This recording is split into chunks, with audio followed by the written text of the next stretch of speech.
এক নাম্বার, তুমি তোমার জীবনের উদ্দেশ্যটাকে ফিক্স করো। ঠান্ডা মাথায় আজকে রাতের বেলা চিন্তা করবা আল্লাহ পাক তোমাকে কি জন্য দুনিয়ায় পাঠিয়েছেন। একটু চিন্তা করবা, 1 মিনিট একটু চিন্তা করবা যে তুমি পৃথিবীতে নাই, তুমি পৃথিবীতে নাই, তুমি মারা গেছো। চিন্তা করবা তুমি মারা গেছো। এরপর চিন্তা করবা তুমি যে মারা গেছো পৃথিবীর কারো কোনো সমস্যা হচ্ছে কিনা। তুমি যে মারা গেছো পৃথিবী কি থেমে আছে? তোমার পরিবার থেমে থাকবে? তোমার শিক্ষা, তোমার বন্ধু বান্ধব, তোমার আত্মীয় স্বজন কেউ থেমে থাকবে? কেউ থেমে থাকবে না। তুমি পৃথিবীতে থাকো বা না থাকো কারো কিছু আসে যাবে না। আল্লাহ পাক তোমাকে যে পৃথিবীতে রেখেছেন একটা সুযোগ খালি দিয়েছেন, যাতে তুমি আল্লাহর দ্বীনের জন্য কিছু করতে পারো। এটাই আল্লাহ তোমার কাছে চান, আর কিচ্ছু চান না। আর কিচ্ছু আল্লাহ তোমার কাছে চান না। আল্লাহ চান তুমি একজন ভালো মানুষ হও, ভালো মুসলিম হও এবং দ্বীনের জন্য কিছু খেদমত করে পৃথিবী থেকে বিদায় নাও। এই দিন তুমি ছাড়াও বিজয়ী হবে ইনশাআল্লাহ। তুমি থাকো বা না থাকো এই দিন কিন্তু বিজয়ী হবেই। হয় তোমাকে নিয়ে হবে অথবা তোমাকে ছাড়াই হবে। জীবনের উদ্দেশ্য ফিক্স করো। জীবনের উদ্দেশ্য একটাই, জান্নাত। জান্নাত পাওয়ার জন্য যা করা দরকার তাই করতে হবে। কোরআন হাদিস মেনে চলা থেকে শুরু করে আমল করা, আদব আখলাক সব কিছু এর মধ্যে চলে আসবে ইনশাআল্লাহ। আল্লাহ পাক তোমাকে পথ দেখাবেন। আগে তুমি জীবনের উদ্দেশ্য ফিক্স করো। একটা কথা বলি, সবাই তোমাদেরকে বলবে জীবনে সফল হতে হবে। অনেক কথা আমি বলছি আমার ব্যক্তিগত অভিজ্ঞতা থেকেই বলছি। আল্লাহ পাক আলহামদুলিল্লাহ ফার্স্ট সেকেন্ড ছাড়া রেজাল্ট আমাদের হতো না। যখন থেকে আমরা বুঝতে পেরেছি যে ট্র্যাকে আমরা যাচ্ছি সে ট্র্যাকটা ভুল, সেই ট্র্যাকটা ভুল, এই বুঝটা যখন থেকে আসছে আমাদের মধ্যে, আমরা চেষ্টা করছি অন্যদেরকে আমাদের শিক্ষা দিয়ে সচেতন করার জন্য। আমরাও ভুল করেছি, ভুলের উপর ভুল করেছি। আল্লাহ পাক যেন মাফ করেন, আল্লাহুম্মা আমিন। সাফল্যের সংজ্ঞা শেখানো হতো আমাদেরকে পরিবার থেকে। সফল হতে হবে বাবা, নিজের পায়ে দাঁড়াতে হবে, বাবাকে দেখতে হবে, মাকে দেখতে হবে, অমুক তমুক ইত্যাদি ইত্যাদি। বিয়ে করবি কি নিয়ে, তোর তো কিছুই নাই, বলে নাই কথাগুলো আপনাদের। চাকরি বাকরি করতে হবে, প্রতিষ্ঠিত হতে হবে। শোনো, সাফল্যের একটা সংজ্ঞা দিয়েছেন আল্লাহ কোরআনে, একটাই সংজ্ঞা, সূরা আল ইমরানের মধ্যে আছে। আজকে আমি সব ডিটেলস বলার সময় পাচ্ছি না। সূরা আল ইমরানের মধ্যে আছে কুল্লু নাফসিন যায়িকাতুল মাউত, প্রত্যেকটা নফস মারা যাবে এবং কিয়ামতের মাঠে তাদের পুরোপুরি প্রতিদান তাদেরকে দেয়া হবে। এখানে আল্লাহ সাফল্যের সংজ্ঞা দিয়েছেন, ফামান যুহজিহা আনিন নার ওয়া উদখিলাল জান্নাহ ফাকাদ ফাজ। ওই দিন কিয়ামতের মাঠে যাকে জাহান্নাম থেকে বাঁচানো হবে আর জান্নাতে প্রবেশ করানো হবে, ফাকাদ ফাজা, এই ব্যক্তি হচ্ছে সফল। যার দাপটে সারা বিশ্ব কাঁপে, এও সফল না যদি না সে জান্নাতে যেতে পারে। কিন্তু একজন এই ভ্যান চালক, এক রিক্সা চালক, এক আমার ওই গরিব চাচা, ওই কৃষক, সে যদি হিসাব দিয়ে জান্নাতে যেতে পারে সে সফল। তিনিই সফল, তিনিই আল্লাহর কাছে পছন্দের বান্দা। অতএব জীবনের উদ্দেশ্যটাকে ঠিক করে ফেলো, এটা প্রথম কাজ। দ্বিতীয় কাজ, তোমাকে জ্ঞান অর্জন করতে হবে। দ্বিতীয় কাজ, কিসের জ্ঞান অর্জন করবে? যে জ্ঞান তোমাকে আল্লাহর দিকে নিয়ে আসবে সেই জ্ঞান অর্জন করতে হবে। কোন কোন সাবজেক্ট পড়তে হবে তোমাকে প্রথমত কোরআন পড়তে হবে, তেলাওয়াত করা শিখবে, অর্থ জানবে, আরবি ভাষা শেখার চেষ্টা করো, কোরআনের আদেশ মানো, নিষেধগুলো ছেড়ে দাও এবং কোরআনের দাওয়াত মানুষের কাছে পৌঁছে দাও। কোরআনের দাওয়াত মানুষের কাছে পৌঁছে দাও এবং কোরআনের বিধান বাস্তবায়নের জন্য আল্লাহর পথে চেষ্টা করো। আর কি সাবজেক্ট পড়তে হবে? তোমাকে হাদিস পড়তে হবে, রাসূলের হাদিস, অসংখ্য হাদিস, এগুলো পড়তে হবে তোমাকে। আর কি পড়বে? ইসলামের ইতিহাস তোমাকে পড়তে হবে। ইসলামের ইতিহাস জানবে না তাহলে হীনমন্য জাতি হবে। তুমি জানবেই না তোমার এই বাপ দাদারা ছিল সিংহ পুরুষ, তুমি এটা জানবেই না। তোমার শেকড় যে এত সিংহ পুরুষ দিয়ে ভর্তি, এটা তুমি জানোই না। এই জন্য হীনমন্যতায় ভোগো, মনে হয় যে আমাদের কেউ নাই, আমরা এতিম। জি না, আমরা এই বিশ্ব শাসন করেছি 100 বছর আগেও। 100 বছর আগেও এই পুরো বিশ্ব আমাদের হাতে ছিল। এখন যা দেখছো এরকম অতীত এরকম ছিল না। একটা ওমরের হুঙ্কারে সারা বিশ্ব কেঁপে যাইতো। এক আলী রাদিয়াল্লাহু আনহু যদি জিহাদের মাঠে হুঙ্কার দিতেন, সমস্ত কাফের হৃদয় একদম দরদর করে কাঁপতে থাকতো। আমাদের সিংহ পুরুষ বাবারা দাদারা এরকম ছিলেন। আমরা এত হীনমন্য জাতি ছিলাম না। আজকে আমরা আমাদের পরিচয় ভুলে গেছি। ইতিহাস পড়তে হবে তোমাকে। আর কি পড়তে হবে? ইসলামের অর্থনীতি পড়বে। অর্থনীতি জানো না, তুমি হালাল হারাম বুঝতে পারবে না। ওরা তোমার সাথে প্রতারণা করে এমন হারাম ঢুকিয়ে দিবে তুমি বুঝতেই পারবে না এটা হারাম ছিল। ইকোনমিক্স পড়তে হবে, খুব ইম্পর্টেন্ট সাবজেক্ট এই জামানার জন্য। আর কি পড়তে? Political science.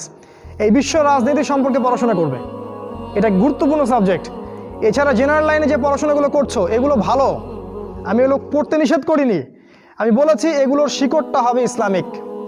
তুমি ডাক্তার হও আর ইঞ্জিনিয়ার হও আর কি হও এটাতে আমাদের কোনো আপত্তি নাই, শিকড়টা হতে হবে ইসলামিক, কোরআন এবং সুন্নাহ ভিত্তিক। আর একটা সাবজেক্ট পড়বে ফিকহ। ফিকহ যদি না পড়ো তাহলে কি হবে জানো? তাহলে নফল মুস্তাহাব আমলগুলো নিয়ে মারামারি কাটাকাটি করে ফরজ ঐক্য নষ্ট করে ফেলবা। এখনকার দেখো না যে অল্প কিছু পড়াশোনা করে 2 পাতা পড়াশোনা করে দায়ী হয়ে গেছে একেবারে। কোরআনটা ঠিক মতো পড়তে পারে না, কোরআনটা রিডিং ঠিক মতো পড়তে পারে না, বড় বড় ফতোয়া দিয়ে বেড়াচ্ছে ওইটা হালাল আর ওইটা হারাম, ওইটা অমুকের এই নাই অমুকের সেই নাই। হচ্ছে না এটা ফিকহ না জানার কারণে হচ্ছে। ফিকহের বুঝ কঠিন বুঝ, গভীর বুঝ। এই জন্য ইমাম আবু হানিফা থেকে শুরু করে যত ফকিহ ছিলেন সবাইকে ভক্তি শ্রদ্ধা সম্মান করতে শিখো। ফিকহটা অনেক কঠিন একটা জিনিস। আমরা তো এখানে সমালোচনা বেশি করতে চাই, এটা ঠিক না। এই ফিকহের জ্ঞান না থাকলে তুমি কোনটা ফরজ, কোনটাকে বেশি গুরুত্ব দেওয়া লাগবে, কোনটা নফল, কোনটাকে মুস্তাহাব, কোনটা ওয়াজিব পর্যায়ের, কোনটা সুন্নতে মুআক্কাদা, কোনটা কি সব বুঝতে পারবে না। আর না বুঝতে পারলে তুমি কি করবা? যে বিষয়ে ছাড় দেয়া যেত সেটাকে ছাড় না দিয়ে তুমি বড় বড় জিনিসগুলোকে ভেঙে ফেলবা। খেয়াল করে দেখবেন ছোট ছোট মাসআলাগুলোকে নিয়ে, যেগুলো ইখতিলাফি মাসআলা, যেগুলো নিয়ে সাহাবায়ে কেরামদের মধ্যে দ্বিমত ছিল, এগুলোকে নিয়েই বাংলাদেশে শত শত দল হয়ে গেছে। হয় নাই? কোনো দল কি বলেছে আল্লাহ নাই? কোনো দল বলে যে রাসূল নাই, কোরআন নাই, আমাদের কেবলা আলাদা, এটা বলে? সবার আল্লাহ এক, রাসূল এক, কেবলা এক, কোরআন এক, সুন্নাহ এক, সব এক। তাহলে এতগুলো দল কেন হলো? ওই যে সংকীর্ণ মানসিকতা এবং এই ফিকহের বুঝ না থাকার কারণে হয়েছে। তাই ফিকহটা পড়বে, না হলে তোমার দ্বারা উপকার না হয় উম্মার ক্ষতি হয়ে যাবে। তোমার দ্বারা উপকার না হয় উম্মার ক্ষতি হয়ে যাবে। আর 2-1টা সাবজেক্ট বলছি। জিও পলিটিক্স, ভূ রাজনৈতিক প্রেক্ষাপটটা পড়তে হবে তোমাকে।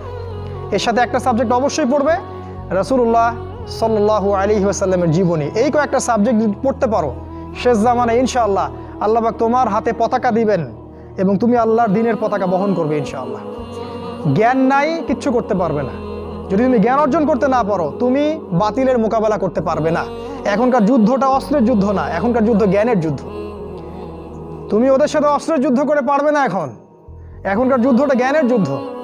ওটাও আসবে সামনে, যখন ইমামুল মাহদী আসবেন, সারা বিশ্ব জুড়ে মালহামা শুরু হবে, তখন মহাযুদ্ধ। এই ফিজিক্যাল স্ট্রেংথ নিয়ে, মেন্টাল স্ট্রেংথ নিয়ে, ইমানের স্ট্রেংথ নিয়ে পারবে না।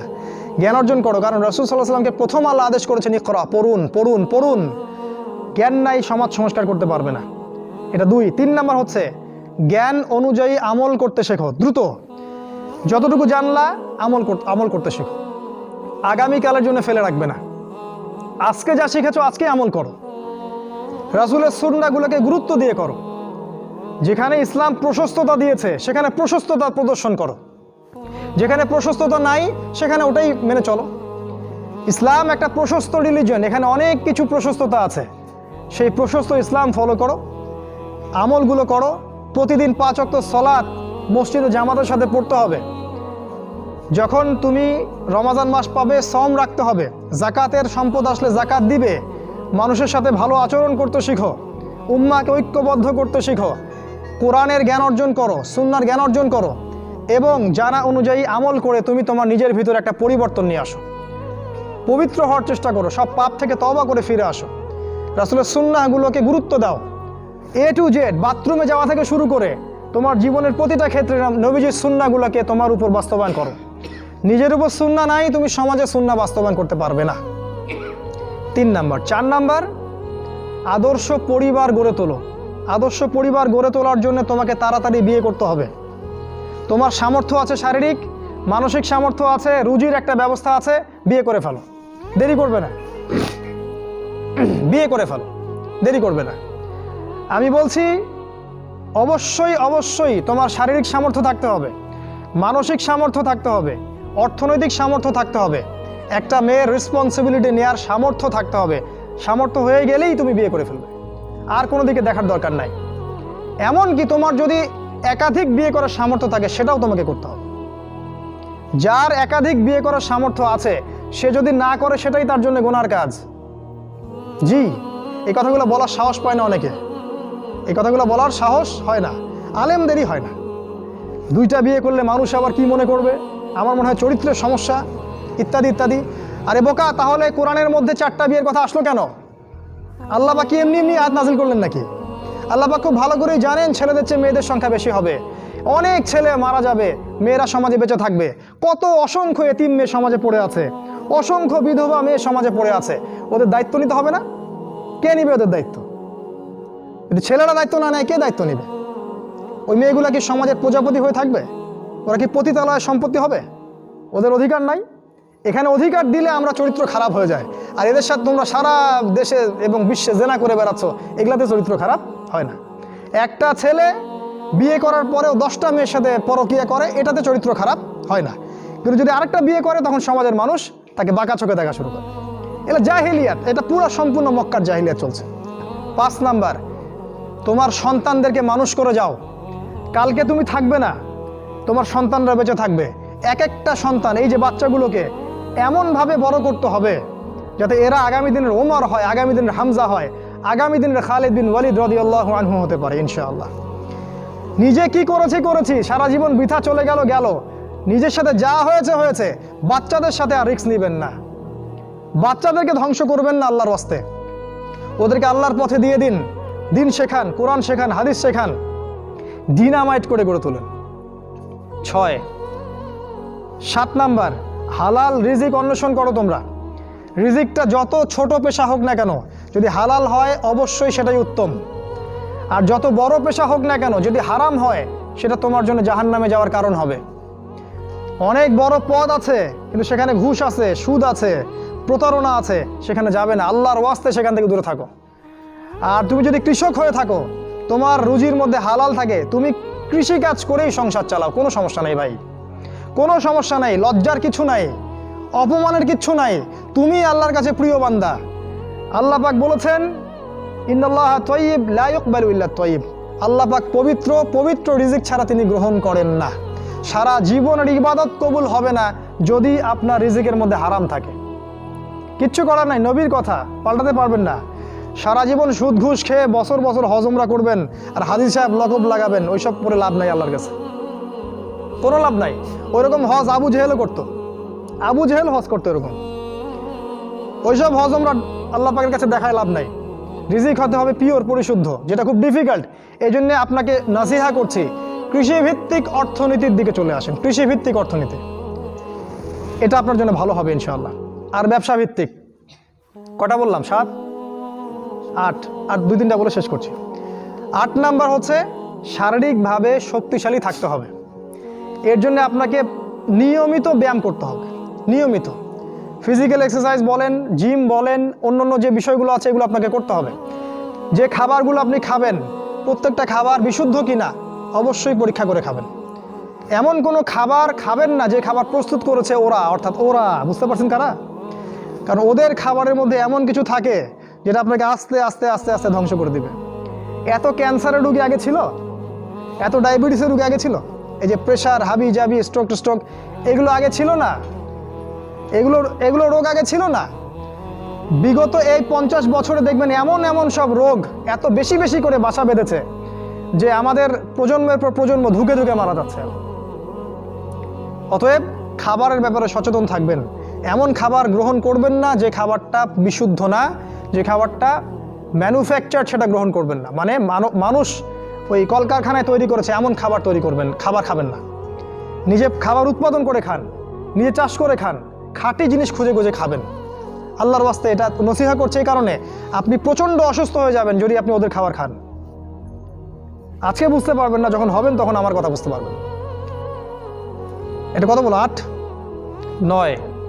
9 নাম্বার মুসলিম উম্মাহ, আর 2টা বলে শেষ করি। 9 নাম্বার হচ্ছে মুসলিম উম্মার মাঝে এই যে বিভক্তি চলছে, আপনি বিভক্তিটাকে দূর করে একটা জায়গায় নিয়ে আসার চেষ্টা করেন। কিভাবে করবেন? নতুন একটা দল খুলতে হবে না। আপনি যদি একটা প্রতিষ্ঠান করে থাকেন, একটা ফাউন্ডেশন করে থাকেন, একটা সংগঠন করে থাকেন, যেটাই করে থাকেন, আপনি যদি এতটুকু নসিহা গ্রহণ করেন যে হ্যাঁ, এই শতদা বিভক্ত এই উম্মার প্রত্যেকেই আমার ভাই, সে যে মাযহাবই হোক আর যে তরিকাই হোক, সে আমার ভাই, সেও মুসলিম, আমিও মুসলিম, তার সাথে আমার কিছু বিষয়ে হয়তো দ্বিমত আছে, কিন্তু এই না, তার মানে এই না যে সে কাফের আর আমি মুশরিক। সে কাফের আর আমি মুসলিম, এমন নয়। প্রত্যেকেই আমার ভাই। প্রত্যেকটা দলের মধ্যে যদি ভালো ভালো কিছু পান, সেই ভালোটুকু আপনি গ্রহণ করেন। আপনি দেখবেন প্রতিটা দলের মধ্যেই ভালো না কিছু আছে, আছে না? নাকি নাই, সবই খারাপ? প্রত্যেকটা ইসলামপন্থী দলের মধ্যেই ভালো কিছু না কিছু অবশ্যই আছে। সেই ভালোটাকে আপনি নিয়ে নেন, ব্যাস হয়ে গেল। আর প্রতিটা ইসলামপন্থী দলের মধ্যে দেখবেন কিছু না কিছু বিতর্কিত বিষয় আছেই। নাকি সব 100% পারফেক্ট? আছেই। ওগুলোকে আপনি ছেড়ে দেন, দিয়ে আপনি সবাইকে নিয়ে বসার চেষ্টা করেন। যেটাই করবেন সবাইকে নিয়ে করার চেষ্টা করেন। হ্যাঁ, এখানে মতবিরোধপূর্ণ যে মাসআলাগুলো আছে, এখানে আপনি উদারতা প্রদর্শন করুন। ফিকহের ব্যাপারে উদারতা প্রদর্শন করুন, আকীদার ব্যাপারে আপনি স্ট্রং থাকেন, ব্যাস। এভাবে আপনি উম্মার মধ্যে একটা ঐক্য আনতে পারবেন ইনশাআল্লাহ। এটা ফরজ জিনিস। ওয়া'তাসিমু বিহাবলিল্লাহি জামিআ, আল্লাহ পাক বলেছেন আল্লাহর রজ্জু একসাথে শক্ত করে ধরো, এটা আল্লাহর আদেশ। আর যেটা আল্লাহর আদেশ সেটা ফরজ। আপনার জোরে আমিন বলা ফরজ নয়, পায়ে পা লাগানো ফরজ নয়, রফুল ইয়াদাইন করা ফরজ নয়, আপনারা যে আরও জিকিরের তরিকাগুলো বের করেছেন এগুলো ফরজ নয়।